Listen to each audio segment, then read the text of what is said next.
Hey, it's Dale from QuiltingCowboy.com. I am super excited that I finally, oh my God, finished this version of Scotsman's Pride. I decided to redo it in a different color, as you probably saw it before, and it's behind this one. I'll show you in a second. But I love the deep purple with the green, and then of course the little vein here in the leaf, which is kind of hard to see here because it's more green on green. But let me show you the old version, which you're probably more familiar with. Anyhow, the pattern is done, it's uploaded to the site, so if you want to grab it, you can just go there. And as always, my patterns come with a video tutorial to walk you through step by step, so make sure that you know exactly what you're doing and that your end product looks great.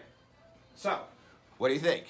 I, of course, love the original version. This is what I started with, but I wanted to show it in a different colorway in case you were interested in maybe doing it slightly different than me, which of course I would love to see. As always, if you buy one of my patterns and send me a photo of it, I would love to post it because I always love seeing what you guys are doing with my patterns. Anyways, as always, I appreciate your support so much. You know, it's really the only way I make money at this point. So buy a pattern, maybe a book, I don't know.